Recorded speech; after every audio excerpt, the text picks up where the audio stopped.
Antarctica बर्फ से भरा हुआ इतना बड़ा कॉन्टिनेंट है जिस पर 5 किलोमीटर की गहराई तक सिर्फ बर्फ ही बर्फ है। इतनी ज्यादा बर्फ, और वो भी 1.5 करोड़ किलोमीटर तक फैली हुई। यानी एंटार्क्टिका का साइज अमेरिका से भी काफी ज्यादा बड़ा है। भले ही जून जुलाई की गर्मियों का मौसम हो, लेकिन एंटार्क्टिका का टेम्परेचर पूरा साल -50 डिग्री सेंटीग्रेड से -90 डिग्री सेंटीग्रेड तक रहता है। इस शदीद तरीन ठंड की वजह से ही यहाँ जिंदगी की उम्मीद बहुत ही कम है। लेकिन उसके बावजूद भी पूरे एंटार्क्टिका में 400 से भी ज्यादा लेक्स डिस्कवर हो चुकी हैं, जो बर्फ की लेयर के नीचे छुपी हुई हैं।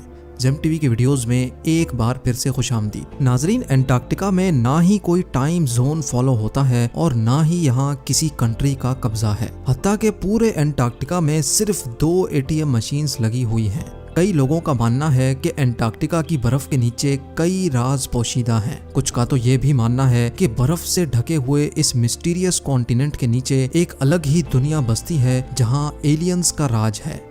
लेकिन रिसर्चर्स और आर्कियोलॉजिस्ट इस मिस्टीरियस कॉन्टिनेंट के पोशीदा राजों को फाश करने के लिए दिन रात मेहनत कर रहे हैं। इन्होंने यहाँ चंद ऐसी चीजें भी तलाश की हैं जिनको देखकर साइंस भी हैरान रह जाती है। और आज आप देखेंगे एंटार्क्टिका की बर्फ के अंदर से मिलने वाली चंद हैरत अंगेज चीजें। तो आइए शुरू करते हैं। नंबर 8। 2009 में एक डिस्कवरी ने रिसर्चर्स के रोंगटे खड़े कर दिए जब एंटार्क्टिका की बर्फ के अंदर से एक बिल्ली का ढांचा मिला। लेकिन इसमें हैरान करने वाली बात ये नहीं थी कि ये ढांचा बिल्ली का है, बल्कि हैरान करने वाली बात ये थी कि ये जिस बिल्ली का ढांचा था वो आम बिल्ली नहीं बल्कि अंडे देने वाली बिल्ली थी। जब रिसर्च लैब्स में इस अजीब बिल्ली के ढांचे पर मजीद तहकीक की गई तो मालूम पड़ा कि ये जानवर कम से कम भी 2 करोड़ 50 लाख साल पहले धरती पर पाया जाता था। नंबर 7। 2014 में आर्कियोलॉजिस्ट को एंटार्क्टिका से इंतहाई हैरान कर देने वाली इंसानी खोपड़ियां मिली। पहली हैरानी की बात यह थी कि एंटार्क्टिका में ये मिलने वाली पहली इंसानी खोपड़ियां थी, और दूसरी हैरानी की बात इन खोपड़ियों की शेप थी। जी हाँ, नॉर्मल खोपड़ियों के मुकाबले में ये खोपड़ियां काफी अलग दिखती थीं क्योंकि इनके सर जरूरत से भी ज्यादा बाहर निकले हुए थे। साइंसदानों का मानना था कि खोपड़ियों की ऐसी शक्ल बचपन से ही अजीब आदतों की वजह से बनती है, और ये आदतें हजारों साल पहले एंशिएंट सिविलाइजेशन में अपनाई जाती थीं। इस तरह की खोपड़ियां आर्कियोलॉजिस्ट को इजिप्ट और पेरू से भी मिल चुकी हैं। तभी उनका शक है कि शायद हजारों साल पहले एंटार्क्टिका में भी लोग बसते थे और उनका कुछ न कुछ रिलेशन एंशिएंट इजिप्ट सिविलाइजेशन से जरूर होगा। नंबर 6। पिछले 50 सालों के दौरान एंटार्क्टिका से 10,000 से भी ज्यादा मीटियोराइट्स मिल चुके हैं। मीटियोराइट्स ठोस पत्थर के ऐसे टुकड़े होते हैं जिनका ताल्लुक हमारी धरती से नहीं होता, बल्कि वो किसी और धरती से टूट कर आए होते हैं। साइंसदानों का मानना है कि मिलने वाले मीटियोराइट्स में से कई 7 लाख साल से भी ज्यादा पुराने हैं।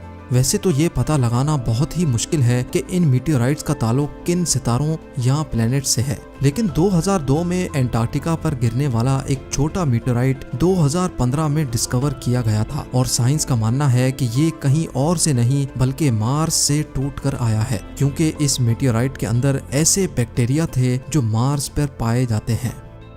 नंबर 5। एंटार्क्टिका में बर्फ की गहराई 5 किलोमीटर डीप है, और ये पूरा कॉन्टिनेंट अमेरिका से भी बहुत बड़ा है। लेकिन साइंसदानों को यहाँ से कुछ ऐसे सबूत मिले हैं जिनको देखकर ये अंदाजा लगाया जाता है कि लाखों साल पहले ये जगह रहने के काबिल हुआ करती थी। जी हाँ, 1980 से कई आर्कियोलॉजिस्ट को यहाँ से डायनासोर्स, मोजासोर्स और प्लेजियोसोर्स के ढांचे मिल चुके हैं। इन ढांचों की साइज 36 फीट बताई जाती है, जो तकरीबन एक ट्रिपल स्टोरी बिल्डिंग के बराबर बनती है। जब हड्डियों के इन ढांचों पर मजीद तहकीक की गई तो मालूम पड़ा कि ये कम से कम भी 70 लाख साल पुराने हैं। तभी ये अंदाजा लगाया जाता है कि 70 लाख साल पहले तक एंटार्क्टिका का टेम्परेचर रहने के काबिल था, और शायद तब ये पहाड़ गहरी बर्फ से नहीं बल्कि ग्रीनरी से ढके होते होंगे। नंबर 4। वाटरफॉल्स तो हम सबने कई बार देखे हैं, लेकिन एंटार्क्टिका में टेलर ग्लेशियर के मकाम पर एक पॉइंट ऐसा भी है जहां वाटरफॉल नहीं बल्कि ब्लड फॉल होता है। 1911 में टेलर नामी एक साइंटिस्ट ने पहली बार इस ब्लड फॉल को डिस्कवर किया था। कई सदियों तक यही माना जाता था कि वाकई इस ग्लेशियर के अंदर से खून बहता है, लेकिन मॉडर्न साइंस ने जब इस पर मजीद रिसर्च की तब उनको जो मालूम पड़ा वो इससे भी ज्यादा हैरत अंगेज था। जी हाँ, मालूम पड़ा कि इस ग्लेशियर के नीचे एक बहुत बड़ा पानी का डैम है, लेकिन इसमें मौजूद पानी की खास बात यह है कि इसमें सी वाटर से भी 3 टाइम्स ज्यादा सॉल्ट है, जिसकी वजह से ये फ्रीज नहीं होता। साथ साथ इस पानी में पहाड़ों से निकलने वाला आयरन भी मौजूद है। किसी एक पॉइंट से जब ये पानी ग्लेशियर से बाहर निकलने की करता है तो हवा में मौजूद ऑक्सीजन पानी के आयरन से मिक्स होकर आयरन ऑक्साइड बन जाता है और उसका कलर रेड हो जाता है, और इसी वजह से हमें ये पानी रेड कलर का दिखता है। नंबर 3, ब्लड फॉल ग्लेशियर के नीचे मौजूद पानी में साइंसदानों को एक और हैरान करने वाली चीज भी मिली। पानी में टोटल 17 टाइप्स के बैक्टीरिया भी पाए गए, जिनको जिंदा रहने के लिए ऑक्सीजन और सनलाइट की भी जरूरत नहीं होती। एक्सपर्ट्स का मानना है कि ये बैक्टीरिया की ऐसी किस्म है जो ऐसे प्लैनेट्स पर पाई जाती है जहाँ पर ऑक्सीजन और सनलाइट का नामो निशान तक नहीं होता। लेकिन ये बैक्टीरिया हमारी धरती पर कैसे आए, ये राज अभी भी पोशीदा है। नंबर 2, हालांकि पूरा एंटार्क्टिका बर्फ से भरा हुआ कॉन्टिनेंट है, ये देखकर सबको यही लगेगा कि यहाँ पानी की कमी होना मुमकिन नहीं है। लेकिन आपको ये जानकर हैरत होगी कि हमारी धरती पर अगर कोई सबसे ज्यादा खुश्क यानी ड्राई जगह है तो वो भी एंटार्क्टिका में ही मौजूद है। ये ड्राई वैली एंटार्क्टिका में ही डिस्कवर की गई थी, जहाँ पर पिछले 20 लाख सालों से एक मर्तबा भी बारिश नहीं पड़ी, क्योंकि इस ड्राई वैली में तेज तरीन हवाओं का राज है जिनकी स्पीड 320 किलोमीटर पर आवर तक जाती है। इसी वजह से साइंसदानों का मानना है कि तेज हवाओं की वजह से यहाँ मौजूद पानी का कतरा कतरा एवोपरेट हो चुका है। आपको ये भी बताते चलें कि अर्थ के तमाम एटमॉस्फेयर्स में से इस ड्राई वैली का एटमॉस्फेयर लाखों किलोमीटर दूर मार्स से काफी मिलता जुलता है। इसी वजह से नासा ने अपना वाइकिंग रोबोट मार्स पर भेजने से पहले एंटार्क्टिका की ड्राई वैली में टेस्ट किया था।